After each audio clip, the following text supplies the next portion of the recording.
एक बहुत अच्छा ऑफिसर रिटायर्ड हुआ, बुढ़ा हो गया, मेरे पास आया, काफी जर्जर अवस्था में था। मुझे उसने प्रार्थना की, गुरुजी मैं आश्रम में रहना चाहता। मैंने उसकी अवस्था देखी, बहुत कमजोर था। मैंने कहा बाबा, और ऑफिसर था, क्या बात है, घर नहीं है? हाँ गुरुजी, मेरे 2 बेटे भी हैं, मेरी पत्नी शरीर छोड़ गई, इसलिए कहावत है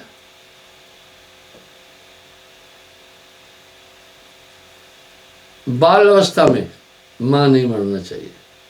मां तो खैर हमेशा रहे, और बुढ़ापे में मरे न जोई, जोई औरत को कहते हैं। बुढ़ापे में औरत नहीं मर जाना चाहिए, क्योंकि वो एक दूसरे को समझ चुके होते हैं, एक दूसरे की बड़ी मदद करते हैं। अगर बुढ़े की पत्नी शरीर छोड़ गई, वो बहुत दुखी हो जाता है। जवान की पत्नी छोड़ गई, शरीर दुखी नहीं होता, प्लानिंग करता है दूसरी शादी कर लूंगा। बुढ़ा बेचारा क्या प्लानिंग करेगा, वो लॉस अनुभव करता है, उसकी बड़ी क्षति होती है।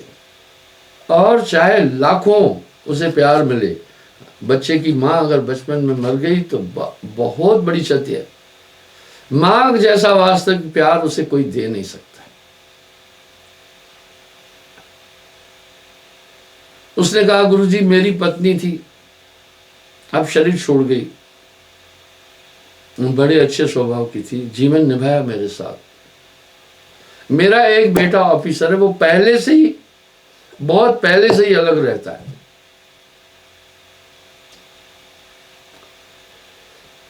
उसकी बीबी की मेरी पत्नी से नहीं बनी, वो अलग रहता है, ठीक है।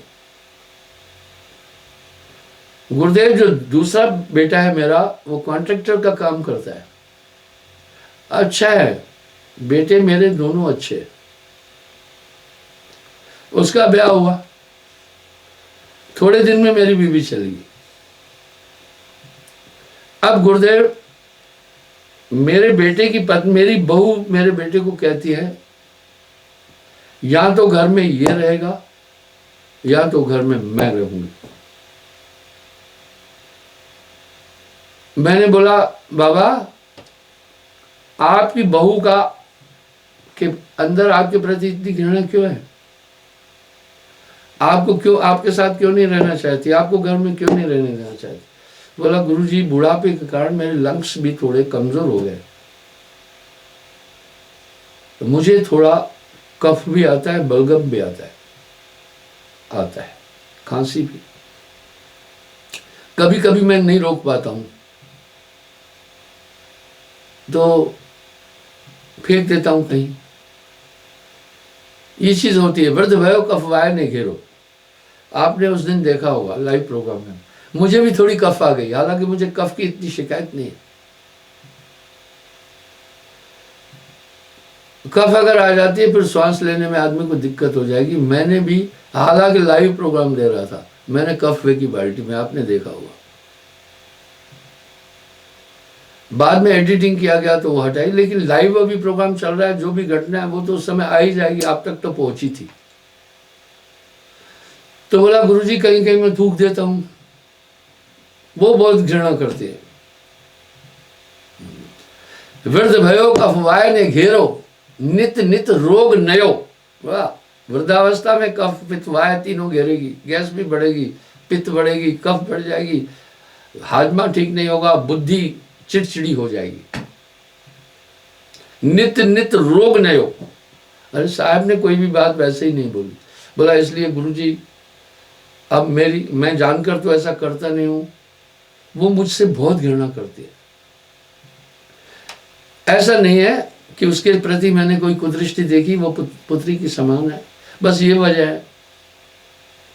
गुरुजी अब 10-15 दिन पहले मेरे बेटे ने मुझे कहा पापा अब ये मेरी पत्नी आपके साथ नहीं रहना चाहती है,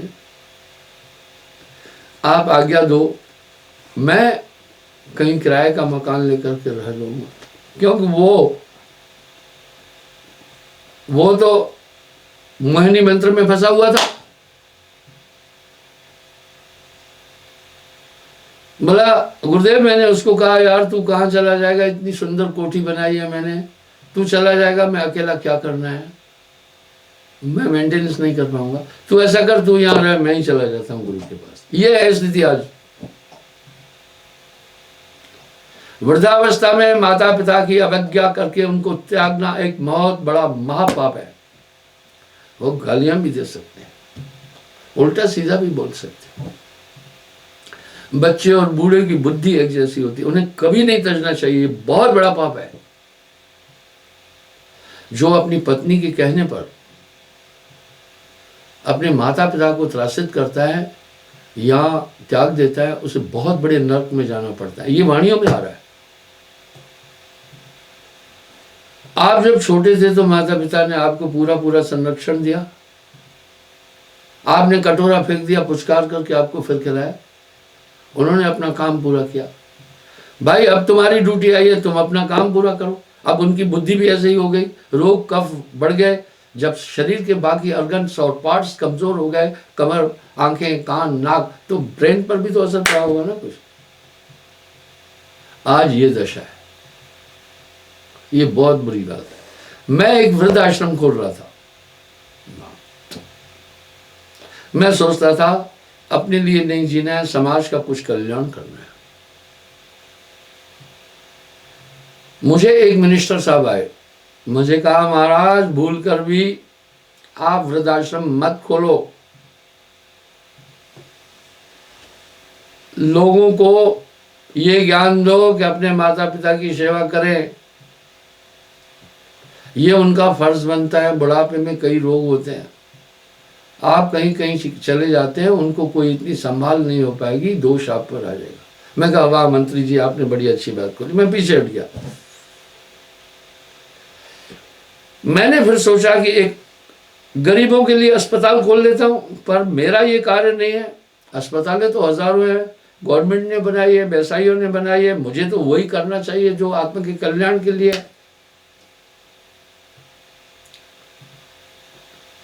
विद्यालय भी कई बने हुए हैं, प्राइवेट भी बने हुए हैं, ये एक व्यवसाय भी है। मैं सोचा एक विद्यालय खोलूं जहां फ्री ऑफ कॉस्ट हम बच्चों को एजुकेशन दें। मुझे कहा महाराज एक तो आपकी लाइन जो है संतत्व की धारा, आपके विरोधी भी काफी हो जाते हैं। कोई घटना हो जाती है तो पूरे उस स्कूल को देखिए, वो जैसे एक बच्चे का वहाँ पर मर्डर हो गया था, तो कितनी बड़ी लंबी फजीयत आई, स्कूल को सील कर दिया। बोला गुरुजी आप इसमें नहीं उठो, नहीं खोलो विद्यालय, आपका कंसंट्रेशन डाइवर्ट होगा उधर। मैं कहा बहुत अच्छी राय है तुम्हारी। फिर मैं सोचा एक अस्पताल खोल लेते हैं, परमार्थ तो करना ही करना था। कहा गुरुदेव अस्पताल खोलने में, अस्पतालें तो कई है, प्राइवेट भी है, गवर्नमेंट की भी है। आप अस्पताल में अगर उलझेंगे तो जब कभी किसी की डेथ हो जाती है तो लोग अस्पतालों पर हमला भी कर देते हैं, डॉक्टर अपने हिसाब के मिलते हैं, क्या हमें जरूरत है। अब मैं तो ये चाहता था जो कुछ मेरे पास बचे उसको परमार्थ में लगाना है, कैसे लगाऊं। अब मैंने क्या किया, गरीबों का ब्याह करा देना, किसी गरीब का मकान बन रहा है उसमें उसे सहयोग देना, बस मैं ये डगरिया पकड़ी। और दूसरा आपने देखा होगा लॉकडाउन के समय मैंने 9 महीने भंडारा चलाया, जिसमें 10,000 लोग रोज भोजन खाते थे। इसका मतलब है 10,000 लोग, तीनों टाइम भोजन देता था। तीनों टाइम के भोजन का औसत लगाएं तो 100 रुपये आ जाएगा। तो ये करीब करीब, अच्छा 100 रुपये नहीं जोड़ो, 50 जोड़ो, तो करीब ये 5 लाख रुपए प्रतिदिन का खर्चा होता है। इसका मतलब है महीने में 1.5 करोड़, 1.5 करोड़ छोड़ो 1 करोड़, और ये सिलसिला 9 महीने चला। इसका मतलब है करोड़ों रुपए लगे। किसी से मैंने चंदा भी नहीं किया। मैं चंदे को भ्रष्टाचार मानता हूं। तो मैं ये कहना चाह रहा हूं, ऐसी स्थिति में क्या हो जाता है, वो लोग फिर एक गुट बनाते पूरा। अब उन चारों ने एक गुट बनाया, चारों में बहुत बड़ा फाड़ था। कुछ लोगों से पैसा ले लेते थे, वो मेरे सानिध्य में नजदीक इसलिए आए, वाह, ताकि ये मैं मानूं, पब्लिक माने कि ये गुरुजी का खास है। ऐसे ही एक बंगाल से एक आदमी आया, यहां सेवा करना, उनका मंतव्य समझना है हमें, ये बहुत बड़ी समस्या है। धीरे धीरे उसने सबसे पहचान बनाई, वाह। और पब्लिक को यह शो किया कि उससे बड़ा कोई सेवादार नहीं है। इस तरह 4 साल करीब यहां रहा। अभी यहां तो काफी स्टाफ है, नजर रखनी पड़ती।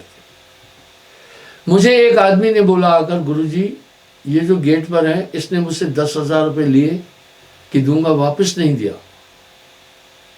मैं चौंका।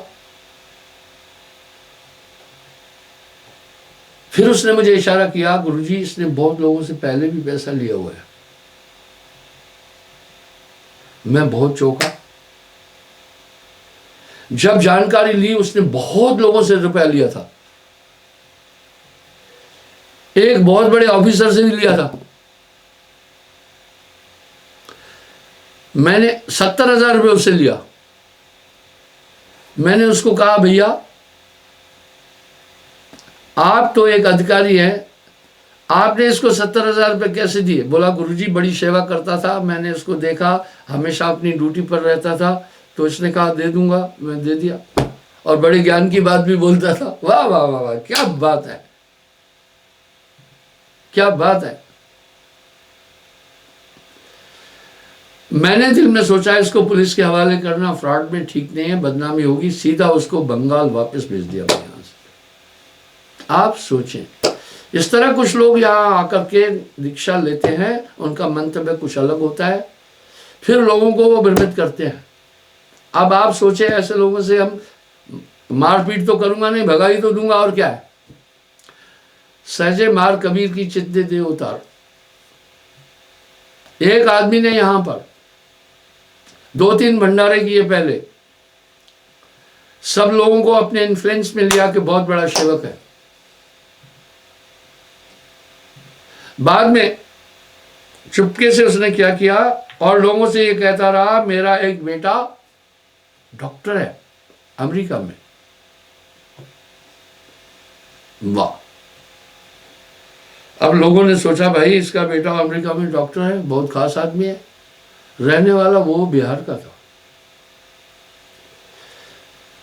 उसने क्या किया, हालांकि मैं पब्लिक को सतर्क और चेतन करता रहता हूं, कोई यहां पर आश्रम में आपसे कहे कि नौकरी दिलाऊंगा, पैसे दो, तो मुझे उसकी जानकारी दो। ये बहुत जरूरी चीज है, ताकि मैं लोगों को आगाह करूं ये फ्रॉड होता है। अब उसने क्या किया, ये 15 साल 20 साल पहले की बात बता रहा हूं, मैं झूठा प्रमाण भी नहीं देता हूं। सबको कहा, मेरे बेटे ने वहां आयुर्वेद का एक कारखाना लगा रहे हैं, तो उधर कुछ 100-150 लेबर की जरूरत है, वर्क वीजा मैं वो दिला दूंगा, सब चीज कर दूंगा, वो आपको आने जाने का टिकट भी देंगे, आपको सिक्योरिटी के तौर पर 50,000 रुपये जमा करना है। ये चुपके से उसने 50,000 रुपये के हिसाब से 100 लोगों से 50 लाख रुपया लिया। आखिर बात तो खुलेगी। जब मुझ तक बात पहुंची, इतने में उसको पता चल गया, गुरुजी तक बात पहुंची, रफू चक्कर हो गया। तो जो ठग है वो बहुत तेज चीज होता है। मैं यहाँ वैसायिकता भी नहीं है मेरे यहाँ, लोगों को सतर्क करता हूं, उसके बाद भी कुछ लोग नहीं मानते। तो ऐसे लोगों को यहां से हटाना ही पड़ेगा ना, और क्या करना है, नहीं तो और खराब ही करेंगे।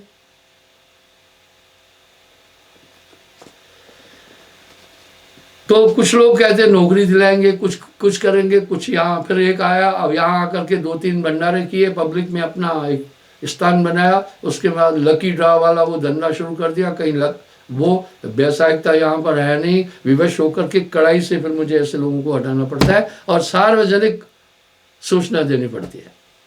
वाह, तो इस तरह से वो गुट ऐसा करता है। आगे साहब क्या बोल रहे हैं, फिर वो क्या करते हैं, अपना दोष नहीं बोलते हैं, कई मलामतें मेरी खोपड़ी पर उंडेलते हैं, किसी को टिकने नहीं देता है, फलाना है। और ऐसा कुछ नहीं है यार, यहाँ कुछ कुछ लोग सेवा में आश्रम बने 35 साल हुए, रांझड़ी वो 35 साल से रुके हुए। अब यहाँ साहब एक बात बोल रहे हैं, बिन शरणागति परक गुरु नहीं जीवन निस्तार, सर्व पर गुरु परख है लहे सो होए उबार। बोल रहे हैं बिना एक पूरी पारक के इस संसार सागर से जीव नहीं पार हो सकता। बीच में मैं पुनः एक बात कहता हूँ, हमेशा मैं हर सत्संग में 10-5 दिन बाद ये बात बोलता हूँ, कोई चंदा कर रहा हो तो मुझे बताओ, कोई नौकरी दिलाने के लिए कह रहा है तो मुझे बताओ, कोई विदेश भेजने के लिए बोल रहा है अमेरिका भेजूंगा, फलाने भेजूंगा, ये सब फ्रॉड है। अमेरिका जाने के लिए मुझे बहुत पापड़ बेलने पड़े थे, इतनी बड़ी संस्था है, तब जाकर मुझे वीज़ा मिला था। मारे वो एजेंट 2 टके का नहीं, तुम्हें कहाँ से वीज़ा दिला देगा। कनाडा जाने के लिए मुझे बहुत दिन मगजपच्ची करनी पड़ी। उसके बाद फिर वहाँ कनाडा में एक मंत्री था सिख, वहाँ सिख समुदाय काफ़ी है, उस बेचारे ने MP था वो, मेरा रिकमेंडेशन लेटर जब दिया अपना विदेश मंत्रालय में वहाँ, तब मेरा वीज़ा हुआ। अब एक एजेंट आपको कैसे बाहर भेज सकता है, वहाँ फंस जाओगे जाकर के। उसके बाद भी पब्लिक नहीं मानती है, बच्चों को बाहर भेज देते हैं, वहाँ फंस जाते हैं। और अर्बन कंट्री की तो हालत ही खराब है, वहाँ पर जो ऐसे जाता है वो भेजेंगे आपको विजिटर वीज़ा पर, टूरिस्ट वीज़ा पर, वहाँ आउटस्टैंडिंग होकर आपको पकड़ेंगे, जेल में डाल देंगे, 2 साल जेल। जेल में डालने के बाद आपको सीधा पाकिस्तान हवाले करते हैं। लोगों को समझाता रहता हूं, भैया नहीं बचो, आइए गुरु से दीक्षा लीजिए भाई, सदा गुरु की कीजिए सेवकाई, दीक्षा ले चले जो आड़ा, 7 जन्म वो सिरजे पाड़ा। आड़ा कहते टेढ़े को, गुरु से दीक्षा ले चले जो आड़ा, आड़ा कहते हैं टेढ़े को, 7 जन्म हो सिरजे पाड़ा, पाड़ा कहते हैं भैंसे को, वो 7 जन्म भैंसा होगा। सदगुरु की आज्ञा लोपे ताहू पर यम राजा कोपे, सदगुरु की जो अदब न राखे ताको दोजक शास्त्र भाके। दोजक नर्क को कहते हैं, जो गुरु का अदब न करे उसको ये बताना तो पड़ेगा ना। सदगुरु की न लाए विश्वासा ताको काल करत है ग्रासा। गुरु सेती गुमान जनावे, जन्म जन्म सो यम पर जाए, अहंकार न करना। गुरु संग आड़ी टेढ़ी बोले, स्वान वयसो घर घर डोले। आड़ा टेढ़ा बोलता है तो कह रहे वो कुत्ता होकर के कई जन्म घर घर डोलता है। गुरु से बात करे नर नारी, कोट जन्म सो नरक मंझारी। वो इतना कठिन साहब बोल रहे हैं। गुरु को शब्द मेट पग धरे, यम किंकर के फंदे पड़े। शब्द मेट, गुरु आज्ञा उलांग कर चेला कहाँ जो जाए, स्वर्ग की तो बात क्या नरक छोड़ नहीं पाए। गुरु सीढ़ी से उतरे शब्द भी ना होए, ताको काल घसीटे राख सके ना कोई। सदगुरु की मर्याद न धरी, 184 कुंड में पड़ी। अब यहां साहब एक बात साहब कह रहे हैं, गुरु रूप में आप आया, आप ही गुरु शिष्य पर आप ही, आपको ही आपका खैर सारा। तो मन में इस तरह गुरुमुक्ता की बड़ी जरूरत है, और वो नाम आपको जीवन शर्त है ना। यहाँ सत्य नाम निज औषधि, सदगुरु दई बताए, औषध ले रूपत रहे ताकि वेदन न जाए। नाम सत्य गुरु सत्य हो, आप सत्य जो होए, 3 सत्य जब एक हो तो विश्व से अमृत साहेब।